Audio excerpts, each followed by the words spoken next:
maybe the Rangers could learn a thing or two from how to handle a championship hangover from the New York Yankees.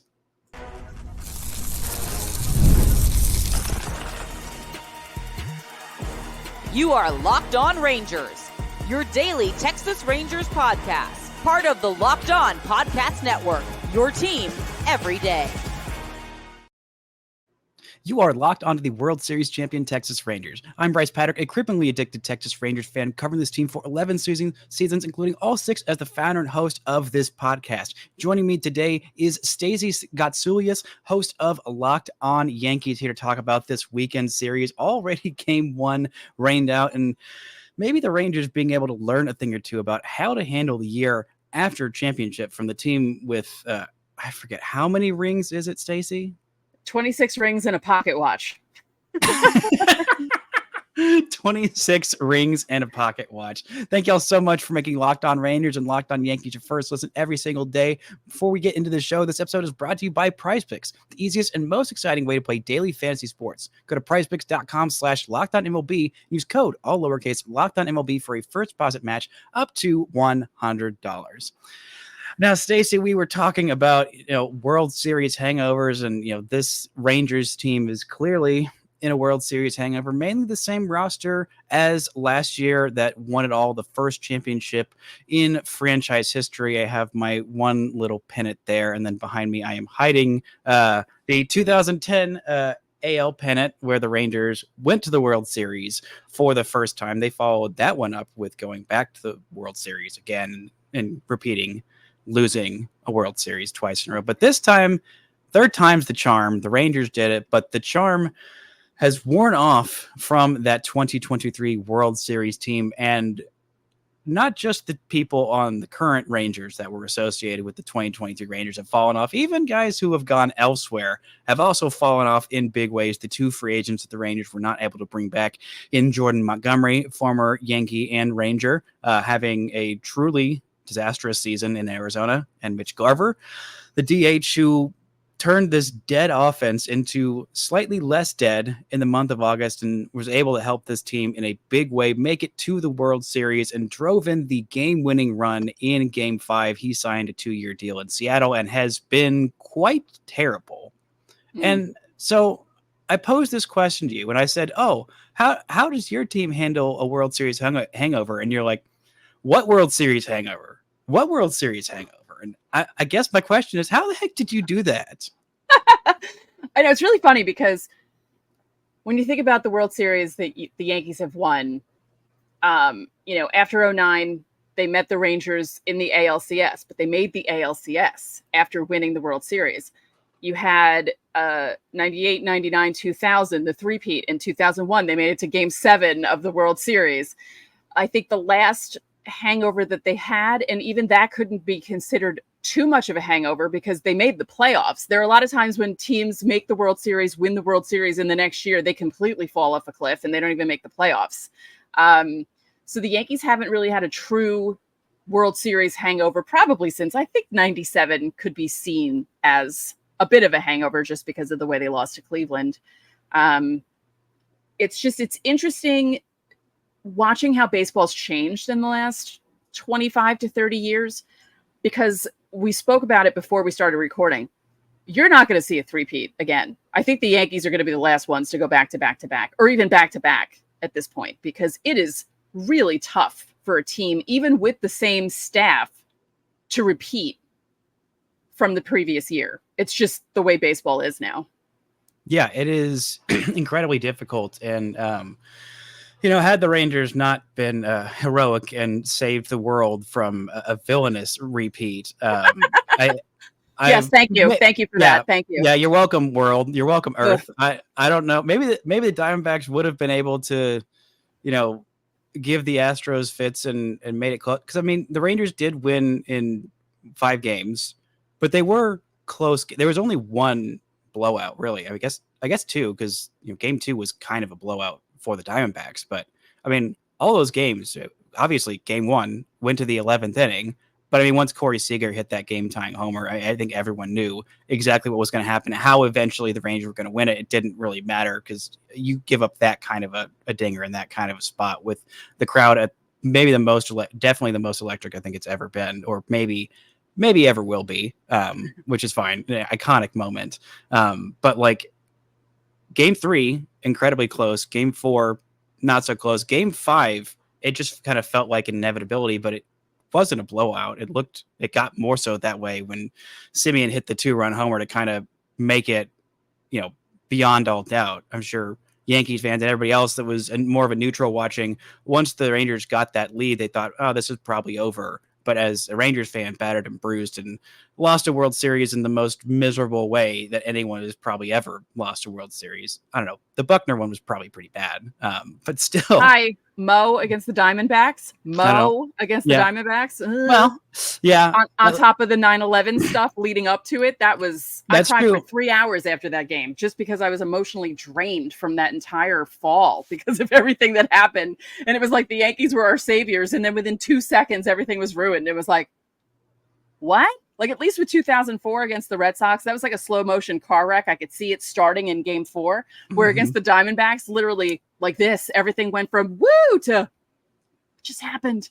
So wild that the one series that all of America was like, okay, we're behind the Yankees. Go do it. And then nope. Yeah, at least for the Rangers, their miserable one strike away happened in game 6, not in a game 7. But I mean, game 7, especially once it got pushed back a day because of stupid rain, which has already pushed back a game in our lovely series. So the Rangers, the last long stretch without an off day, it was supposed to be 13 games in 13 days. It is now 13 games in 12 days. Not ideal. We'll talk about the starting pitching, how that affects the starting pitching and your frustrations with your own rotation in segment 2. But how did those teams fare to start was it like from the outset? Is it usually a slow start after that World Series because of a prolonged run, or is there something about like the Yankees and being on the Yankees and being the franchise that like this is what's expected? We know we're going to play an extra month of baseball, or at least an extra like 2-3 weeks of baseball because of the Yankees, so we prepare differently, we do something differently to be able to handle that shorter offseason, because I think that's getting to a lot of these hitters that are at least started by had subpar starts to their season. It doesn't seem like they're going to be able to get back to their career averages this year. Well, the strange thing is a lot of these guys start doing their training right as the World Series ends. If you're in the World Series, you give yourself a break, but all the other guys from other teams start working out again right as the World Series ends. It isn't like it was 30 years ago. Like, guys would show up to spring training to get into shape. Now guys are going to spring training just to get their timing down because they've been in batting cages all year. It's like completely different. So when you win the World Series, I think you wait maybe like 3 weeks and then you start your hitting program. So by before Christmas, these guys are already hitting again. And it's like I said earlier, baseball is just so different now. When baseball first started, these guys had all had regular jobs. Some of them were bartenders in the off season. Some of them were farmers in the off season.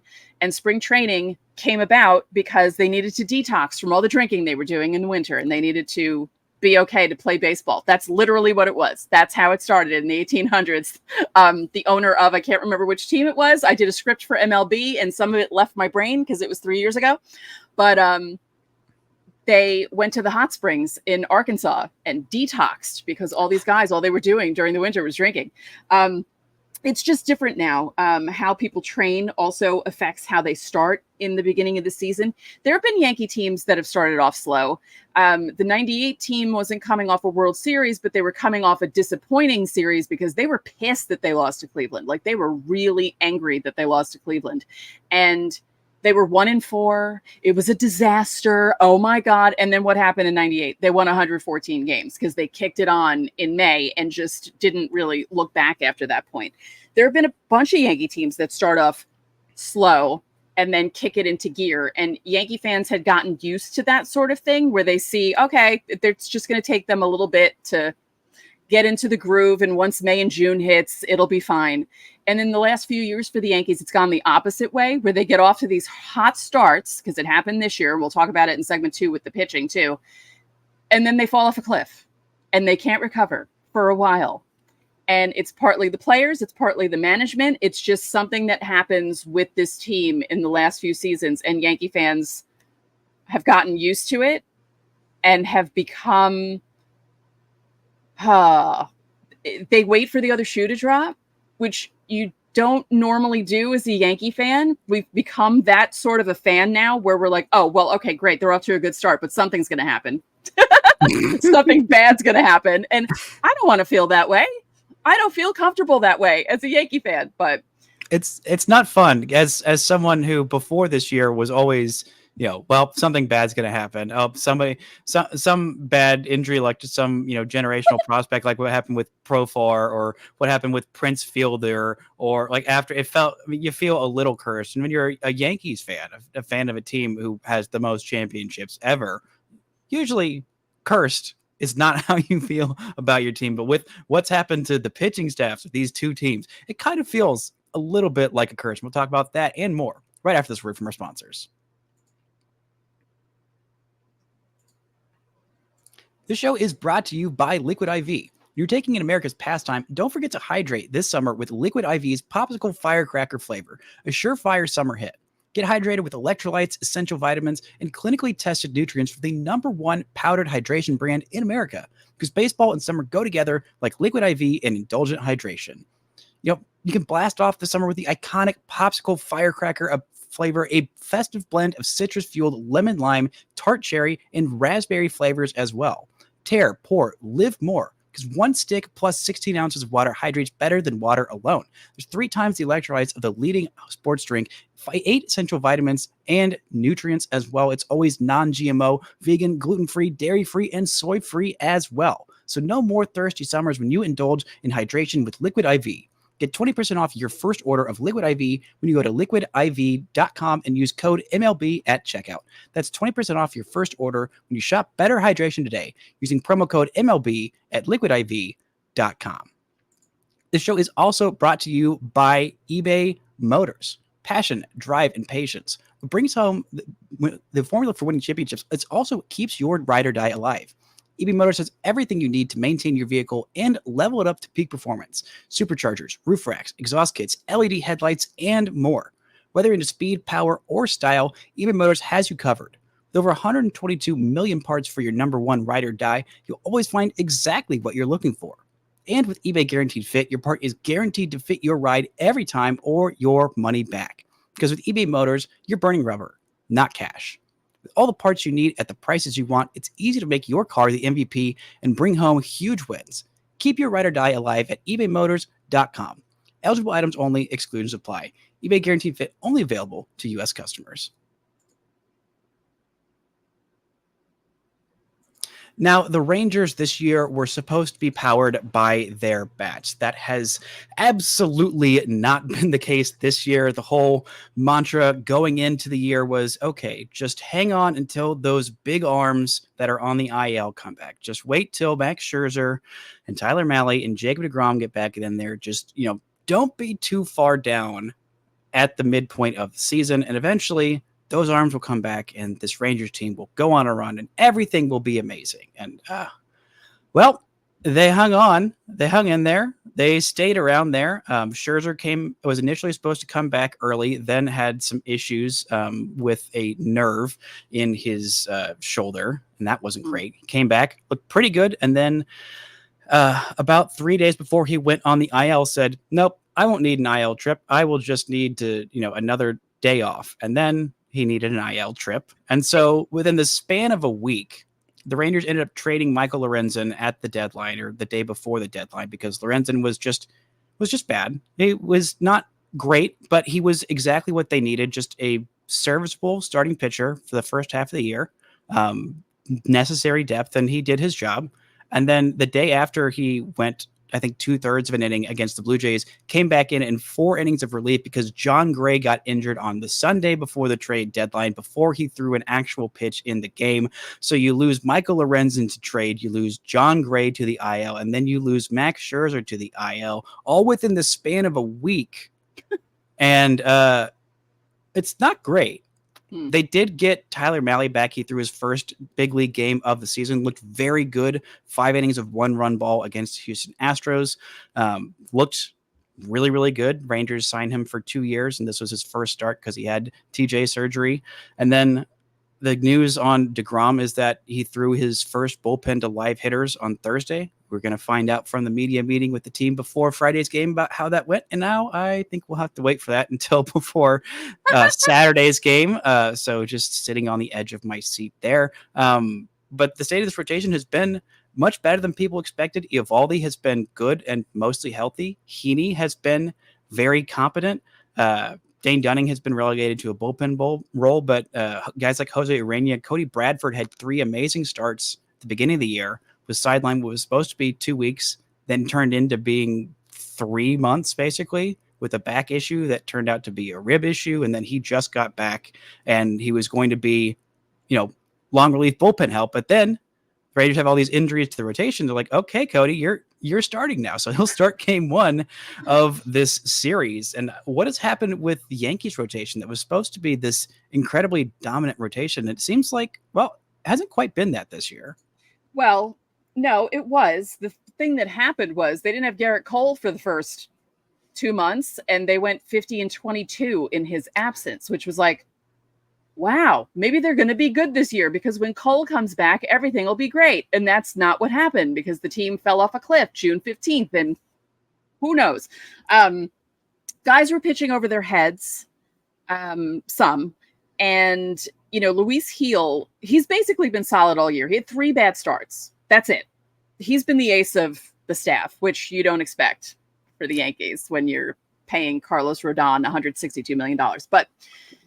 And Rodon also fell off a cliff. He started off really strong. I had made a bold prediction that he was going to win 17 games this year, and everyone thought I was crazy. And he had 9. He was like 9-2 at one point, and then he was 9-8 because he had a really bad stretch there.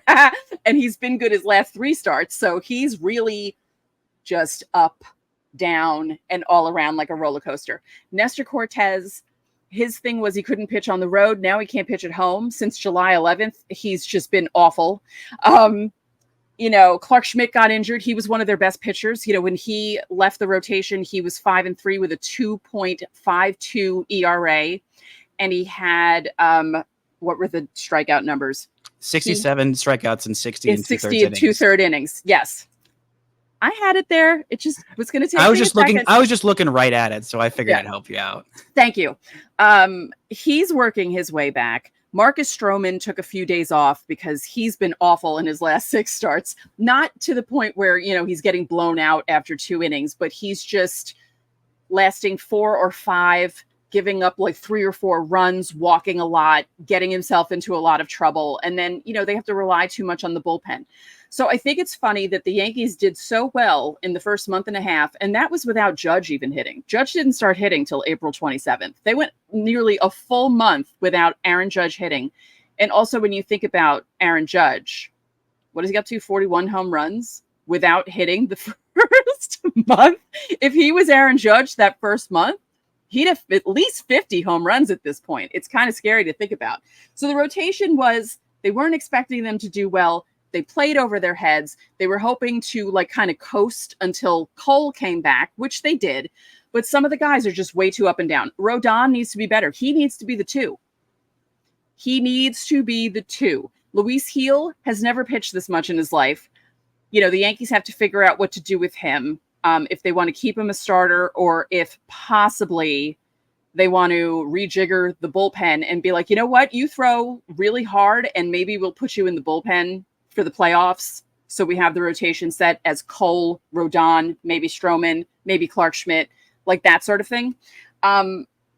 It's just funny because we're so down on the Yankees and they still have one of the best records in the league and they're still tied for first place because while they've been horrible, Baltimore has been almost as horrible. Baltimore should be up by double digits in that division, but they could not take advantage of the Yankees being horrible for nearly 2 full months.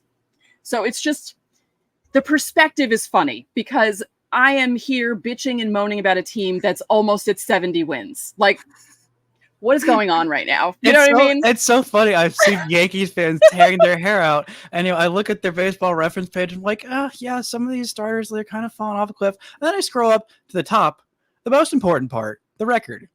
68 and 48, 20 games above 500. Are you freaking kidding me? Right. Do you know what I would do for this Rangers team right now to be in that same position? I mean, we're spoiled brats. We really are. Absolutely. And I point that out to my viewers all the time, that we expect too much, but it's the Yankees' fault that we expect too much because they made our expectations like the level of the Empire State Building. So when they're playing at the level of a 3-story townhouse, we're going to get upset. Yeah, absolutely. You know what's getting me upset is this Rangers lineup not having any depth. It might be something that Yankees fans can relate to. Yeah. This show is brought to you by PrizePicks. If I can find my PrizePicks overlay, eventually I will put it over here. PrizePicks is the number one daily fantasy sports app in America with over 5 million active users. PrizePicks is the easiest and most exciting way to play daily fantasy sports because unlike other apps on PrizePicks, it is just you against the numbers. All you do is pick more or less on 2 to 6 player stat projections and watch the winnings roll in. Get in on the action daily with your friends. Become part of the PrizePicks community today. You can now win up to 100 times your money on PrizePicks with as little as 4 correct picks. You can turn $10 into $1,000. PrizePicks is available in more than 30 states across the country, including California, Texas, and Georgia. So download the PrizePicks app today. Use code LOCKEDONMLB for a first deposit match up to $100. That's code LOCKEDONMLB on PrizePicks for a deposit match up to $100. PrizePicks. Pick more, pick less. It's that easy. Now, the thing that made this Rangers team so darn good offensively last year is that there were no weak links in this lineup. You had Corey Seager, one of the best hitters on the planet last year. This year started off slow because of his sports hernia surgery that he had back at the end of January, knocked out most of his spring training. So for the first month of the season, his numbers were official StatCast projections on those. But basically, since the calendar turned to May, he has looked almost identical to the Corey Seager of last year, hitting bombs, hitting the crap out of baseballs, looking really darn good. And the Rangers' second best hitter last year was probably Adolis Garcia for the full duration of the season. Simeon had a good year. It was kind of hard for the Rangers to find a number 3 hole hitter. Ended up being Evan Carter in the World Series. But 1 through 9, there were no easy outs. Even their 9 hitter, Leody Taveras, was a really good hitter. And their 8 hole hitter in the postseason was all-star catcher Jonah Heim. And this was going to be the lineup, probably for the next 2 seasons after this. And the fall off this year has been insane. It has been Corey Seager and Josh Smith as the Rangers' second best hitter. Thanks for him again, by the way. It was You're welcome. very, very helpful. Yankees fans might remember former Yankee farmhand Josh Smith having an all-star caliber season and getting snubbed. But the Yankees lineup, they have a pretty clear top 2 hitters. Aaron Judge and Juan Soto, you may have heard of them. They're pretty good at baseball, being pretty good at baseball this year. Yeah. Jazz Chisholm has helped, but I feel like offensively, the story of the year for the Yankees has been those 2 guys are exactly what we thought. And behind them is what? Well, Austin Wells has stepped it up since he became the regular catcher when Jose Trevino got injured. His numbers have been incredible. And I had mentioned how in the beginning of the year, Austin Wells just had really bad luck. Like he was hitting the ball hard, but constantly at people. And I said, if he gets more of a chance, he's going to figure out how not to hit right at people. And that's what's starting to happen. The problem with the Yankees lineup is it seems like all these guys think they need to hit like all-stars. We just need you to be productive. You have Juan Soto and Aaron Judge being the all-stars, right? They're playing like incredibly. The rest of you, Gleyber Torres, Alex Verdugo, Anthony Volpe, just be normal. Just be productive players. Just get on base and do that. You don't need to be all-stars. And it feels like these guys are pressuring themselves into trying to hit the crap out of the ball. And it makes them hit worse. It makes them swing through pitches that they shouldn't swing through. And it makes them look bad at the plate. Because if you have a lineup with two really good hitters and then, average guys for like the next 5 who at least do something to get on base and not have a black hole, why are people walking Aaron Judge? Because no one's behind him. And when did this start happening? When Stanton went down. That's when everything went downhill. Yankee fans like to trash Giancarlo Stanton as much as possible, but who was actually hitting okay before he got injured? And when did the lineup go off a cliff? When he got injured, amazingly enough. Because not having him behind Judge is a big hole. Because if you see that big person behind Judge, you're like, ooh, like that's a big dude. And like, as much as he gets, crap for like, swinging, missing, and not being probably the slowest person in the history of Earth besides Benji Molina to play Major League Baseball, he is still terrifying to face in the box. Still like elite bat speed, and like it makes me think like I love the StatCast numbers and adding like all of that in, but just kind of like understanding why he's so amazing, and the fact that he's still at age 34 with all of his injuries, like the bat speed is at the top of the charts and blowing most people out of the water.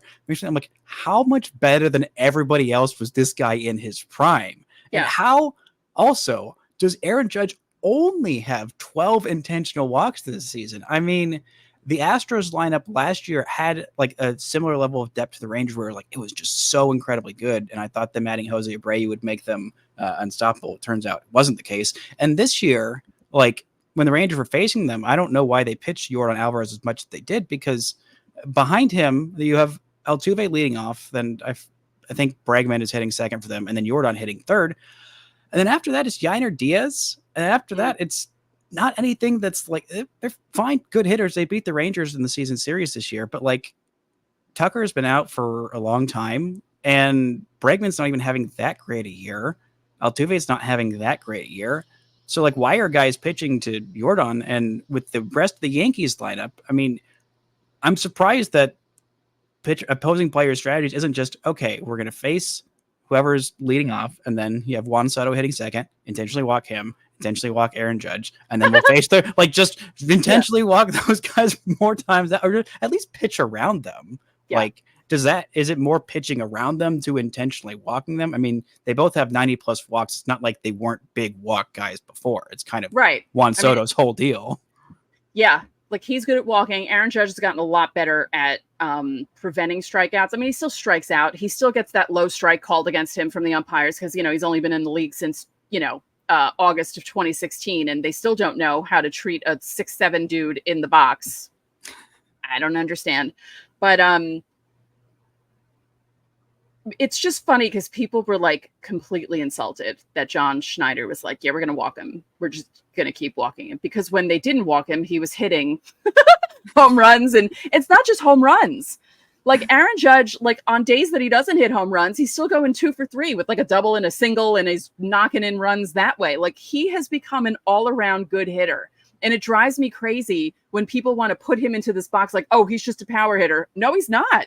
Look at his average. He's hitting 321. Like, it's insane. If not for, Stephen Kwan being an amazing hitter, Vladdy, I'm sorry, wait. I knew Vladdy was having a good year. I didn't realize he also had a 321 average. Oh, Bobby Witt in the last how many games, he's been absolutely insane. Yeah, and as much as, if not for Bobby Witt Jr. hitting like 500 since the All-Star, he's hitting 349. Bobby Witt Jr. is on the season. Judge hitting 321. Also, the gap between 4 and 5 in the AL batting race is between Judge and Soto at 321 for 4 and 305 for 5th, which is kind of insane and weird, but also a little bit of the state of baseball. But like, look at Judge's OPS. I've seen it. It's insane, and it's just like, it's over 1,000. No, he's at 1147 for his. Yeah, his OPS plus is like 220 or something crazy like that. He is absolutely insane. Like,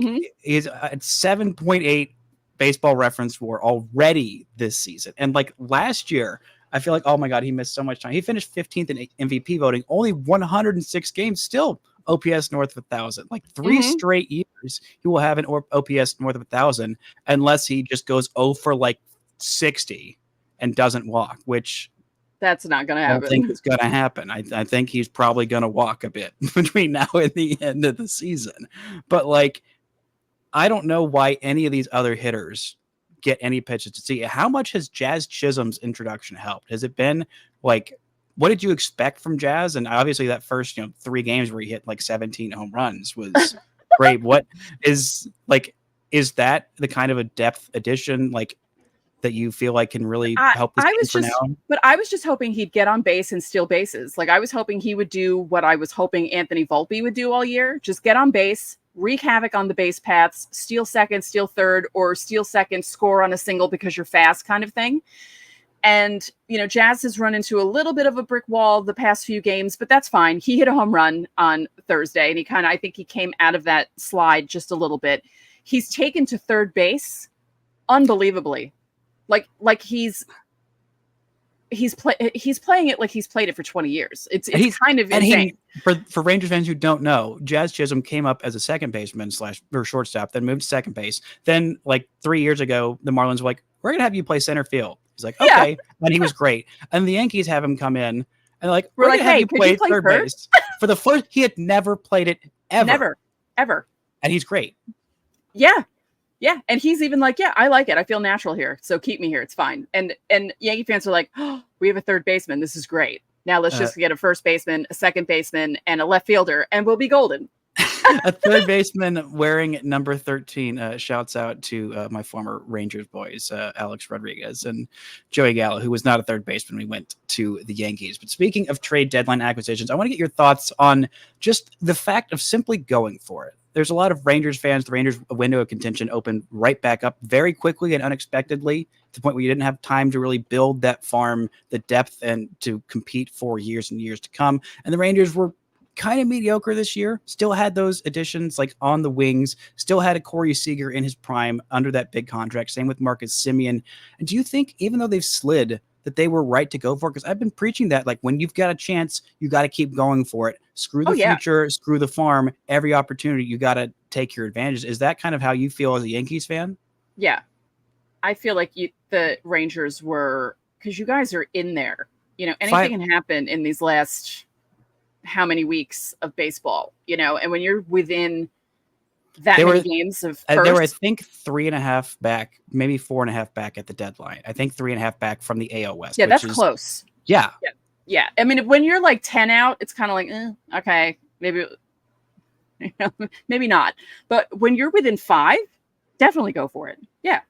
Yeah. I mean, it's like, you feel like you have an obligation to the players as well at that point, right, to like prove that culture of winning. That's something that's so valuable for the Yankees, of not just like the World Series championship, because even though they haven't won a championship, they've still been a world-class organization. They've been competing. They have been like not below 500. I'm pretty sure in my lifetime. That has value. Making the playoffs every year has value. And just punting on, we've seen the Yankees punt at the deadline, last year for the first time, like, I don't know, ever? And like, well, at least, I don't know, in my, however many years of existence, like there's something to that. And there's something that does for your team in the long haul, to your fan base. And I think it's crucial and beneficial that like all teams should be going for it when you have that chance. Don't punt, especially if you've got the same guys that just won you a World Series last year. As good as anybody, the playoffs are kind of a crapshoot. So just get your way in there. Hope you get hot. And who knows what could happen? Because if you don't take those chances, then you're not going to get that chance for the crapshoot to go in your favor. Mm-hmm. Stacey, thank you so much for doing this. Looking forward to this weekend series. Hopefully a sweep by my Rangers to get things right. Send the Yankees fans into mania. They will only be 17 games above 500.